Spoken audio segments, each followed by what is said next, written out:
Welcome back to the On Mission Together podcast. My name is Brian Upshaw. I serve here with North Carolina Baptists, and we are a movement of churches on mission together. So excited to have two of our pastors in the studio today.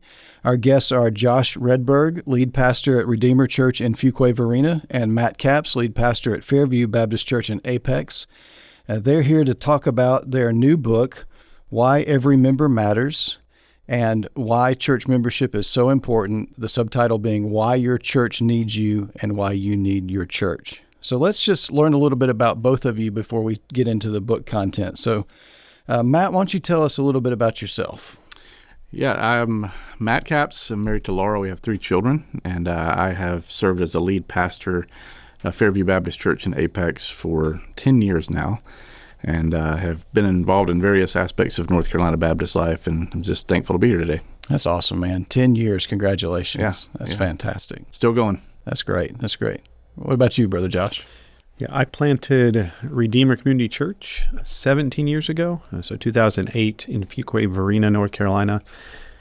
We planted out another local Baptist church, and I got involved with NC Baptist just as we continued to be part of church planting and seeing the heart of being on mission together and working together with other churches. And so it's been a joy just to grow in that relationship with these other Baptist churches and just the heart for serving together and planting together. Yeah, I love that. That's awesome. I actually live in Fuquay-Varina, so I know the ministry of Redeemer and the footprint that you have and the impact you've had on our town. But why don't you tell us a little bit about what the Lord has been doing in the life of Redeemer? Yeah, so we've been around for 17 years, but for most of that time we rented. And so the Lord gave us a good spot and gave us a heart for planting churches, and so we're investing our resources in planting more churches. But a few years ago, just realized it was time to establish a permanent home. And so the last couple of years we've been in our own space and went through the whole process of building, which had its difficulties but had its joys. But it's nice to have that permanent presence and feel like we're a little more visible to our community, a little more able to receive people who might have just found us because they drove by or they live around the corner. So It's been a good new season of community impact because we have a space available to serve the community. That's fantastic. What about down the road at Apex at Fairview Baptist? Yeah, so in the last 10 years, I would say that we've had good, healthy, slow growth. We've made a lot of changes within the church for the structure, but God's blessed us in sending out missionaries to the IMB, and we just planted our first church, Coram Deo, with Neil Thornton as the lead pastor. And Redeemer is one of the primary partners there. And Redeemer sent out I'm still at Redeemer. Tyler Eason, Gospel Hope Church in Greenville, North Carolina, last year, 2 years ago, was it? And we support them. And so our churches do a lot of work together. And I think our friendship really probably blossomed, if you will, during COVID. Redeemer was meeting in a local school, and that got shut down. And so Redeemer began meeting in Fairview's facility in the afternoon, which probably wasn't ideal for you guys, but we were happy to open our space for you guys, and I think our churches have been connected ever since in a good way. Yeah, it's been fun to do ministry together. Yeah, I love that because we're so much about churches working together and not feeling like competitors, even though you're neighbor churches, that you're partners in ministry. So how did that experience, your experience as pastors, your experience of working together, all of that, how did that lead to the need to write this book? For me, when I first arrived at Fairview didn't have a membership process. It was if you wanted to join the church, you would just walk down at the end of the service and the church would vote you in. And so one of the first things I did was I began a membership process there that involved a class. And as I was teaching that class, I would ask people that were interested in membership either to define membership or to explain to me the expectations of a church member. And very few people could do it. And I realized that there's a lot of work to do in this area. And I think, and as we talked about that together, and he has similar experiences, that became the genesis of wanting to write this book together. There's a great library of books on church membership available right now, and a lot of those focus on polity or church structure, are written for pastors. rather than focusing on primarily on polity, we wanted to focus on participation. What does it mean to participate in the local church? More of an action-oriented book that would be able to be used in membership classes or to develop a sermon series around, or just something you want to give members to kind of help them understand what it means to be a meaningful member of a local church. I don't know if you'd add anything to that. Yeah, I think in our conversations just about life and ministry and what was happening in our churches and talking through membership, I had had this desire for a long time. Was I wanted a book I really, really wanted to give out to new members, those who were considering it. And there are a lot of books on membership, and they have a lot of strengths, but there wasn't one that really captured what I wanted to do. And in us discussing this, Matt was like, I feel the exact same way. And so after we decided that we were both missing this book, we said, well, maybe it's up to us to actually to write that book, the book that we want to give out, a book that's really for the members. So it's useful for pastors. We think it can serve pastors, but we think a lot of the service of pastors will be giving them something to hand out that says, this is what it means, this is what it looks like, here's a vision for what it means to be a member of a church. And so it was really birthed out of our own desire to have it as a resource. So it was fun now that it's come out to teach a membership class and finally be able to say, like, and here's the book we want you to read. Yeah, that's great. To actually have it in our hands. That's great. I like that participation, not just polity, that this book's for members. Yeah. But pastors can use it. So it sounds like a ready-made resource that a pastor could use to hand to members. Yeah, absolutely. Because I think the experience we both have is that you have people coming to your church, and you have some on one hand that they've been part of churches that don't have membership at all. And so, like I had someone say to me not long ago, I thought I was a member. No, you just attend. But he just doesn't have a concept of membership at all. So you have some that don't have it all. Some came from situations where they've always been members because they grew up there, because they were baptized there as a kid, or whatever it is, because their parents went there. And so you have these two extremes of sort of I'm assumed to be a member, to another one which is like I didn't even know what membership is, and then you have everything in between. And so we wanted to give a real clear picture, and we hope a compelling picture of what it means to actually be a member, to be fully engaged in the life of the church. Yeah, you mentioned that continuum there, those extremes. Matt, what do you think it is in us, particularly in Baptist life, that neglects this practice of meaningful membership? I would say there's a couple ways I would respond to that. Perhaps one on the pastoral side. I think there may be pastors that are perhaps even ignorant of the biblical pattern that expects people to become a member of a church. In other words, you read the scriptures that assume membership, if you will, but there are churches around us that don't practice membership at all, and you would think that's something that a pastor would kind of lead towards. So I think there's some ignorance there.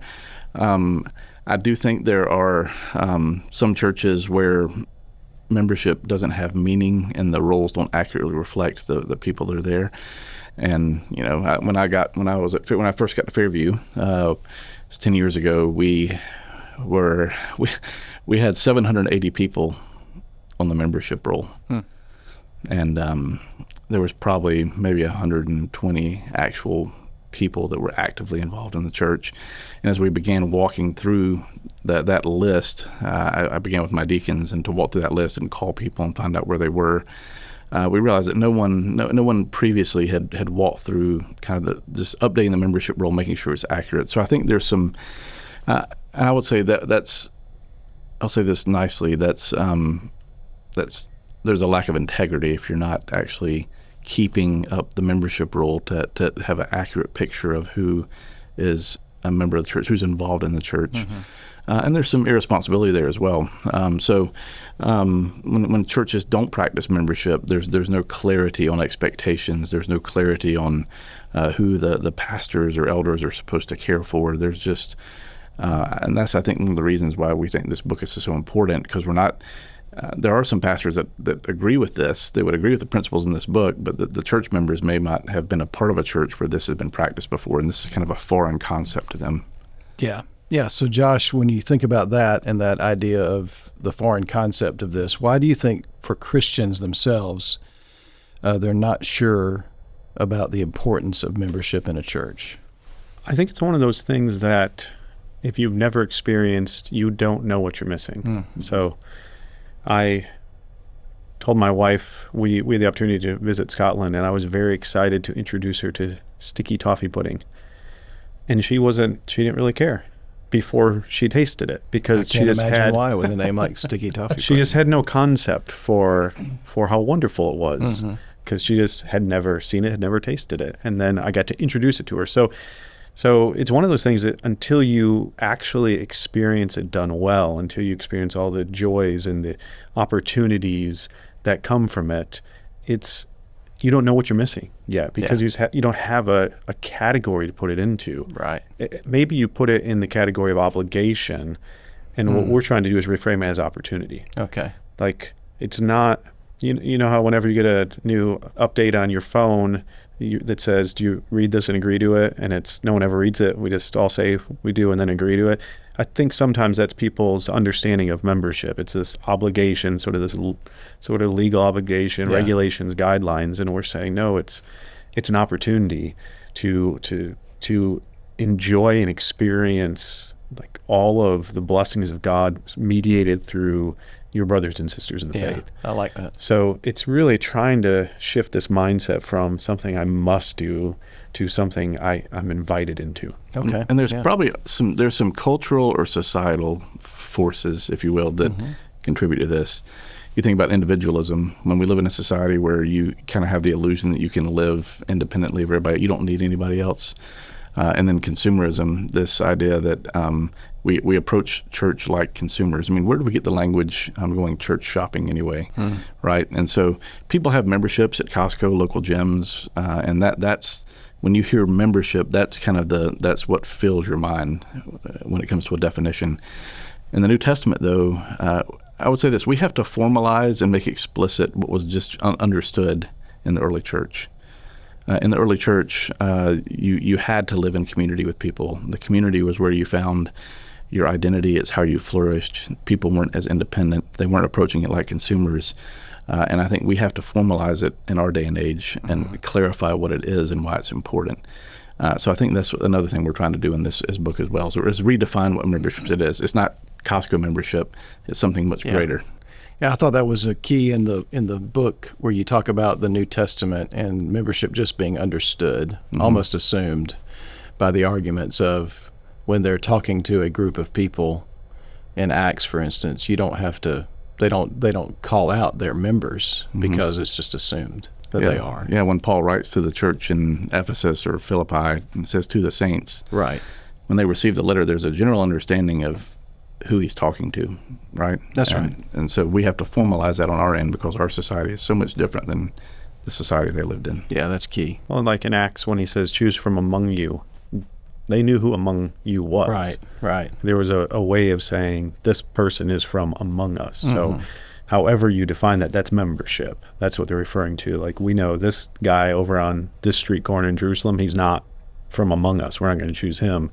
This guy, Stephen, he is from among us. So there was some way of delineating the boundaries to who was among us and who was not. Yeah. And that's what membership is. Yeah. Well, you guys do a great job, I think, of characterizing the values of membership, the value of membership. Talk to us a little bit about the value of membership when it comes to seeing who God is, and that really membership is part of God's mercy for us. Yeah, I mean, I think this goes back to individualism a little bit, but we have to understand that the process of sanctification, growing in the faith, that happens best in the context of a local church. I've heard other people say that sanctification is a group project, and so it's a mercy of God in the church when, say, I am struggling with a particular sin and a dear brother holds me accountable, or when a dear sister points out a particular sin in my life I may be ignorant of. That's a mercy of God to help me grow in Christ. Or when you have a body of believers who are committed to one another to live out the one another's, there's over 40 of those in the New Testament, I don't know how you can live those out unless you're part of a committed body of believers. When you have the opportunity to forgive someone, forgive one another, you have to live in such close proximity with them that something has to happen for that forgiveness to be necessary, right? So the mercy of God is very clear in our relational commitment to one another. And when you celebrate victories in your life or things of that nature, you have brothers and sisters around you that can celebrate with you. Those are all mercies of God, just on the relational side of it. Yeah. Yeah, membership is also necessary because of our weakness. So when Paul is saying goodbye to the elders in Ephesus, he says, "Now be on guard because there's going to be savage wolves that enter the flock, trying to harm the sheep." So where's the safest place for a sheep? Mm-hmm. Is it inside the flock or is it out on their own? In other words, because sheep are weak and defenseless, God in his mercy has designed a flock and placed a shepherd over them for their protection. Like that's a mercy to the sheep. No one would think that taking a sheep out in the wilderness by itself and leaving it there and saying good luck is merciful. Yeah. In fact, it's cruel. Yeah. That bad things are going to happen. And so the same thing is this: God in his mercy says, you are weak. Let me put you in the midst of this flock, and then put leaders around you and say, watch out for them, protect them, beware, because wolves are going to come in, and it's your job. So it really is, it's one of the expressions of God's mercy, as he puts us in a place where we can be safe. I love that.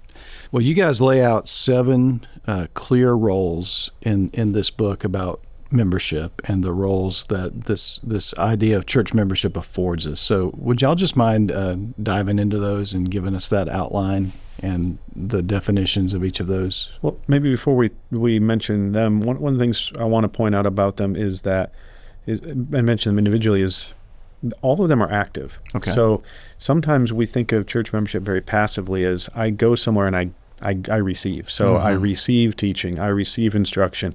People are there to serve me. They're there maybe even to disciple me, lead me in worship. We think that membership is very active. So the 7 roles are all things that as a member you participate in. So worshiper, minister, servant, disciple maker, giver, intercessor, ambassador. These are all things we do. So so membership is not signing up to go and simply receive something. Yeah. Like Costco, I receive a better price on certain goods if I want to buy them in bulk. Yeah. By signing up for this. Or the gym, I get the benefit of going and receiving use of the equipment. Right. Membership is not simply about what we receive; it's about what we give. Yeah, that we fights participate. that consumer mindset Matt was talking about earlier. Yeah, you can't read the New Testament picture of membership, what we try to portray, and say, "Well, good, I just get to sit back and consume." It's no. You engage in all of these different ways. So all of them are very active. For instance, the first one is worshiper. You're not just attending worship, you're a worshiper. So think about Colossians 3, where it says that let the word of Christ dwell in y'all, right? Corporately together, and then you're speaking to one another in psalms and hymns and spiritual songs. So your responsibility and privilege as a member is to show up on a Sunday morning, gather with your brothers and sisters, and worship God together in a way that glorifies God and encourages and instructs the other members. So you're not there to watch worship. You're not there to certainly sort of just be a recipient of other people worshiping. You're there to engage fully in worship, receiving the word, and then sort of displaying the word through your speaking, your singing, the way you treat other people. So they're all very active in nature. Yeah, that's good. You think about worship, one of the beautiful things about congregational worship is there are times when perhaps you walk into the room and you had a difficult morning. And we always say at Fairview, we're singing to God and for one another. And I can think of moments when maybe I had a difficult week or a difficult morning, and the church sings for me for a few minutes until God uses that to stir my heart, and I'm prepared to worship. I think there's a mutual one another ministry there, and when you're gathered as a congregation and singing together, and that's the case with all of these different aspects of participating in the local church we walk through in this book. You talk about that idea of you use singing as one of the illustrations in the book. I think when somebody's struggling 2 rows ahead of you, you've come in grief. Mm-hmm. Someone else is struggling 2 rows ahead. That's an encouragement to you. There's somebody behind looking at you, and there's that mutuality of comfort and joy and encouragement that comes through that. And think about how different that is from turning on a worship song in your car, which can be great. You listen to a good worship song, you're singing to the Lord, that's wonderful. But if that's your whole vision of worship, or even going to a concert, lights, it's moving, you're like, oh, it just really stirred. Again, those can be good things, but that's not the vision of worship that we see in the New Testament. It's much more a family together, worshiping alongside of each other and worshiping in a way that impacts and serves each other. Mm-hmm. And we think about that with the other roles. So the next 2 are minister and servant. So every member is a minister. So God has equipped the church with certain leaders who then their job is to equip others to do the ministry. So we're trying to help people move away from the mindset that we pay a few people to minister and we receive the ministry. That's not the New Testament model. The difference is between a bus driver and a driver's ed instructor. A lot of times pastors have been bus drivers. People just show up, get on board, the pastor does all the work, takes them there, they get off when they're done. Yeah. But the New Testament model is they're driver's ed instructors. You're there to learn how to do it yourself so that you can go out and drive. And so every member is to minister, to speak the truth in love to others, to serve others with the gifts that they've been given by the Spirit. So it's much more participatory than sometimes we have. Maybe we've fallen into certain mindsets. That's great. How do you nuance minister and servant in the book? Servant, really, we talk about the gifts you've been given and how each gift, though it has unique ways you demonstrate it, it's for the good of others, for the needs of others. So we're trying to get people to move maybe away from this idea of, I've filled out an inventory. Mm-hmm. We all know that we can make any quiz answer, get the answer we want. So instead of that, what you do is you look for needs and you say, God, if there's a need and I see it, then I believe you're going to equip me, at least now, to step in and meet that need. Whereas minister, we focus a little more on speaking the truth in love, because that's where it goes on to say in Ephesians 4. That's good. So more of a word-centered ministry that we all participate that's in. Good. Yeah, love that. Yeah, I remember J.I. Packer once saying that the role of the church is to take everything you've been taught and then to teach others. And he was speaking of the role of every member in the church being involved in exhorting people, confronting them in their sin, helping them understand certain passages. And I think, again, as Josh was saying, like, it's not a church is not a group of people that gather to hear some professional on stage and to receive it. The pastor, the elder on stage, equips the saints for the work of the ministry, and the church does the work of the ministry. Mm-hmm. And I think if it's just amazing to think about if churches would catch this vision, if church members would catch this vision, how it could transform our society, and how you could see some churches that are maybe stagnant or dying would probably start coming back to life, because people are taking it upon themselves to actually engage in the ministry and do the work of the ministry rather than coming to a building to receive what they would say is ministry. Right. So you anchor right in the middle of these 7, this idea of disciple maker. Mm-hmm. Talk about that for a moment. What is that role specifically for a church member? Yeah, I mean, every disciple of Jesus is called to be a disciple maker. That's built into the Great Commission. And I think about, our churches in particular. We have people who are mentoring, discipling, and meeting with one another on a regular basis. And that's not only to pray with each other, hold each other accountable, to study the Word, but also to challenge each other in ways where they can grow in the likeness of Christ. Mm-hmm. And the idea is, you become a new Christian, and someone is going to disciple you until you grow in maturity, and then there's an expectation that you yourself, once you're growing in maturity, you go and do the same thing, and it just spreads, right? That's kind of the idea of discipleship. Mm-hmm. And I think that's really important. It's contrary to the individualistic and consumeristic mindset. It's not consumeristic because you're not only receiving, but you're also giving or doing the work of the ministry. it's not individualistic because you're not just, sitting there to grow yourself, but you're growing to help others grow. It's others minded. And I think that's a vision that people need to capture. Yeah. It's right there in the center too, because one of the points we try to make is everything you learn about the first three, you're passing those on. And everything you learn about the next three, you're passing those on. So how do you make a disciple? Well, learn how to be a worshiper, learn how to be a minister, learn how to be a servant, teach someone else to do it. Learn how to be a giver, learn how to intercede on others' behalf, learn how to share the gospel as an ambassador, teach someone else to do it. So it's right in the middle, because in one sense, how you're discipling them is learning and participating in those other 6 things and helping someone else take steps in them. So it's right there in the middle, sort of say, like, look at all these other 6 things and help replicate that in someone else's life. Yeah. So the next 3, giver. Let's start with that one. Giver. Give us a characteristic of that from the book. Well, both giver and intercessor, we try to say this gets to the heart, really, of love for others. So why do you give? Well, in 3 John it says this is an overflow of their love.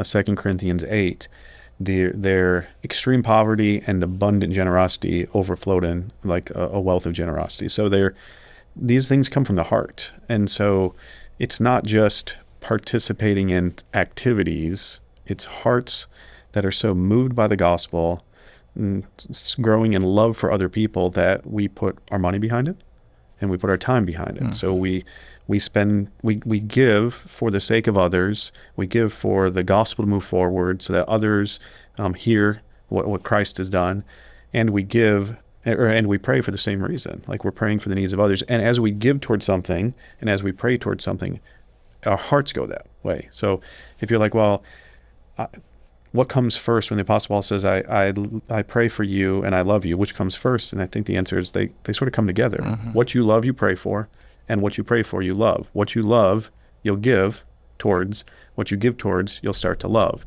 And so we think these 2 are natural outflows of hearts that are growing in love for God and love for the others in your church. Awesome. So the capstone is ambassador. And I love that picture. Y'all dive into 2 Corinthians 5 there and talk about that metaphor of ambassador and then reconciler. Why is that the capstone for us as a local church and the responsibility of members to be that? Well, one of the things I think of often is during the week, if you will, the members of Fairview Baptist Church are scattered all throughout this city. And they are in workplaces and neighborhoods, and they are surrounded by people that need Jesus. And I think the idea of an ambassador, like you think about an ambassador for the United States in a foreign country, they represent our country on foreign soil.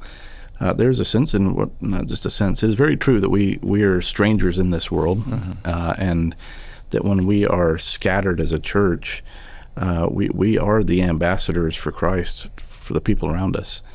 And I think that imagery is helpful for people to think about their role in evangelism and inviting people to church and demonstrating the power of the gospel in their lives. They represent Jesus, and they do so with, you could say, greater frequency around lost people than perhaps we as pastors have, right? We spend the majority of our time equipping the saints for the work of the ministry, preparing to equip the saints for the work of the ministry. Then the members, they scatter, and they do the work of the ministry, right? And so I think it's a fitting one to end the book on. Yeah.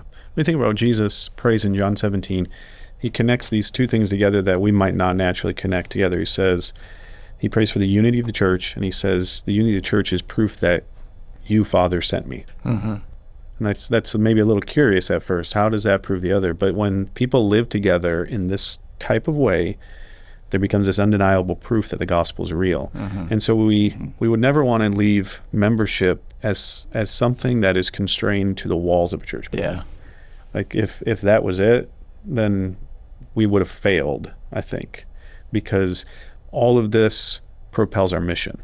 So what we do here when we gather together, when we worship, when we're discipling each other, when we're serving each other, when ministering, when even our giving, our praying, all of that should propel us outward to live distinct lives as ambassadors. You're not from here. right? You sound a little different. You have different values. You look a little different. You've got a different message. That's what an ambassador is. Like all of that we do together forms us into this identity of an ambassador so that we go out and we show to the world that the gospel is real. And so membership is not for just what happens in the church. It's what ultimately strong membership, I think, produces powerful mission. And so we want to make sure those things get connected together because we think biblically they are and should be. So say that again. Strong membership Produces powerful mission. Powerful mission. Love it. Love that. And that's embodied in both of your churches, I know, because I know both of your churches are very active and engaged in sending both missionaries and church planters, as you've already mentioned. So again, I want to draw that line to membership. So how has membership as a value at your churches helped propel that sending culture? I think in our case, as we've been able to plant churches, membership produces a healthy atmosphere for spiritual growth and development and maturity. And so those that leave to plant, whether it's the person who's going to be the lead pastor of a plant, or we had 5 families go join Neil in Coram Deo, none of them are leaving to initially serve as an elder or a deacon. They're just faithful families. Most of them have been there for more than 10 years in our church, and they're going to be part of this church plant. And the reason is they want to see replicated in a new church the health that they've experienced.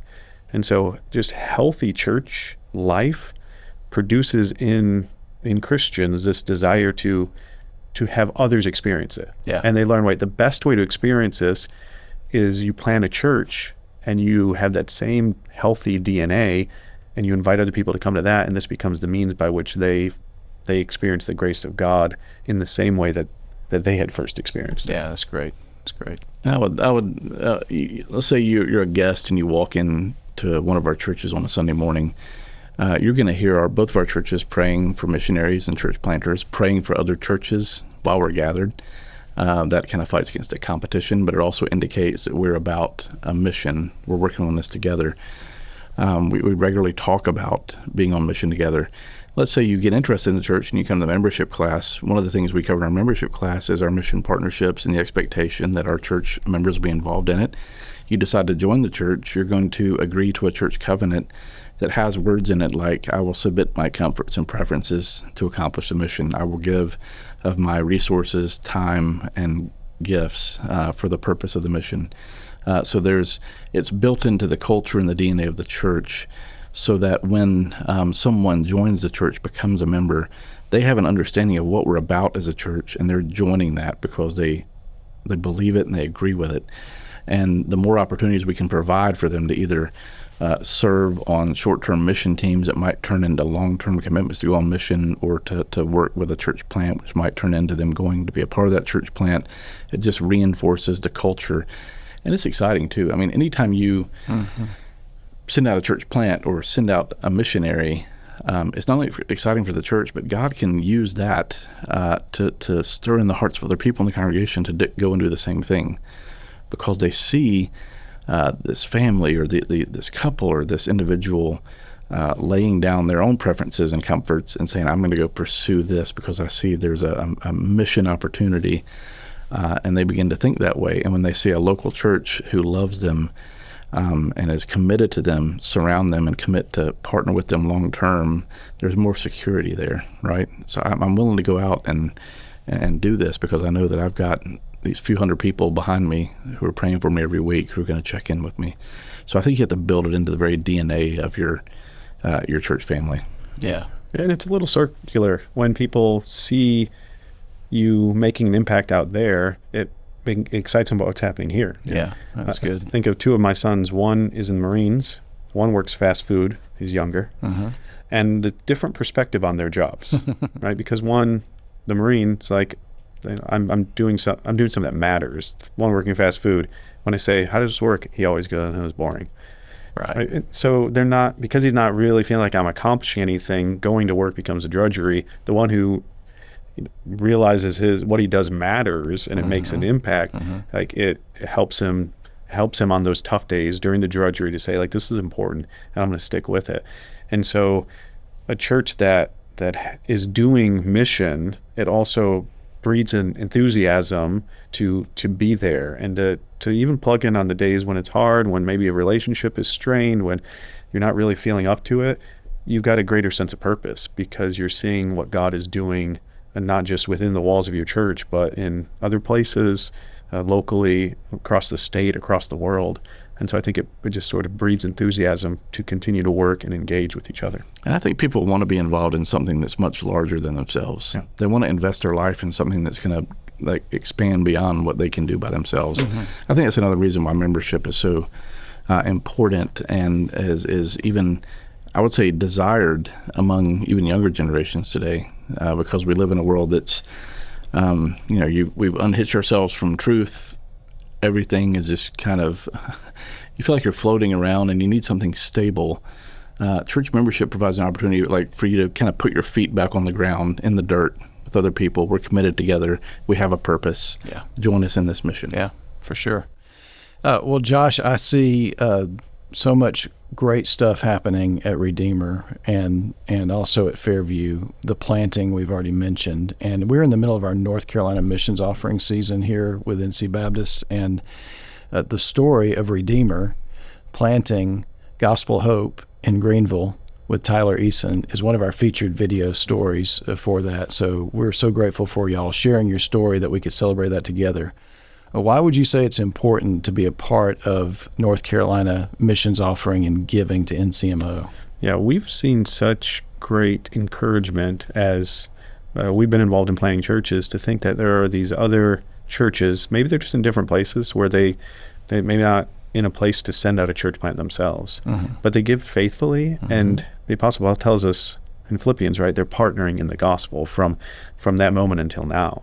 And just to think how God uses where we are and the gifts we have, and whether that is a widow's 2 pennies, and he says that's more than anyone else gave, or whether it's the family who's like, we'll uproot our lives and move somewhere else.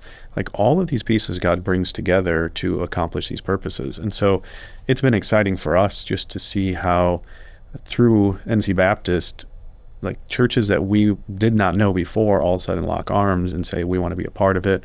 We're going to pray, we're going to encourage, we're going to give, we're going to make it happen. Mm-hmm. And I think God is pleased when churches do the part they can, and not say, oh, we can't do this, what seems enormous thing ourselves, therefore we don't do anything at all. But they say, this is the part we can do, and we're going to do it faithfully and trust the Lord.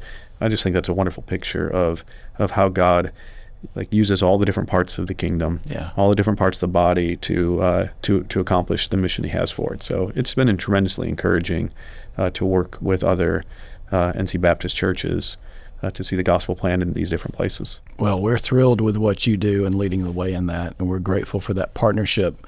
We celebrate this slogan we say, a movement of churches on mission together. That's not just a slogan for us. That's what we really want to see. And we get to celebrate that together every November at our annual meeting.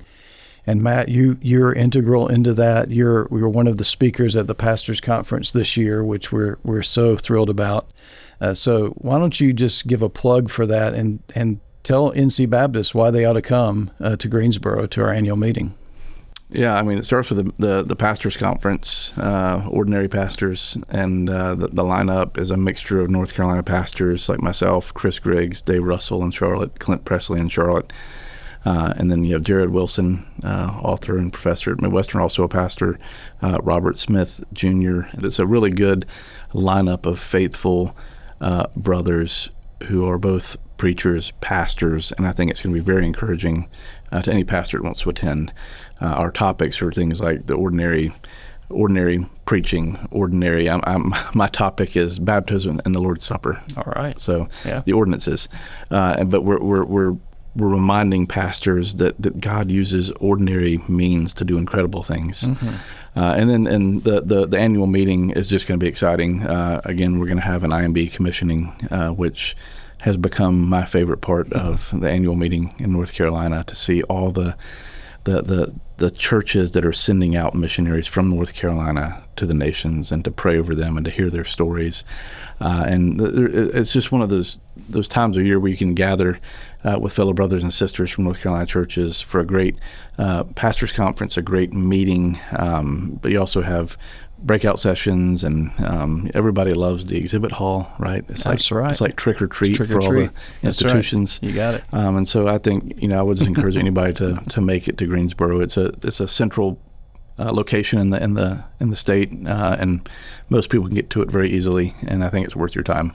Yeah, that's great. Thank y'all both, and thank you for your partnership in the gospel. Thank you for what you do as faithful pastors in your local communities, but also locking arms together as partners. That's such an encouragement. I think a great example to other listeners, and that you wrote this book. Thank you for putting what you saw as a need in writing, not just as a resource for your own local communities, but for others. And so if you're listening today and you would like to know more about this book, Every Member Matters, visit everymembermatters.com. And Lifeway offers a bulk discount for this book. So if you're listening as a pastor or a church leader and you'd like to grab a bunch of these books to share, like in a members class or for a small group study, you can do that by going to everymembermatters.com. You can find the links there to the bulk discount. Guys, thank you so much for your time today. And again, thank you for your investment in the Lord's kingdom through your local church and through the writing of this book. Thank you for having us. It's been a joy. Well, thanks for joining us for this episode of the On Mission Together podcast. We hope to see you in Greensboro for our annual meeting, November 10th and 11th. Check out the show notes of this podcast for helpful resources and listen to more episodes at ncbaptist.org/podcasts.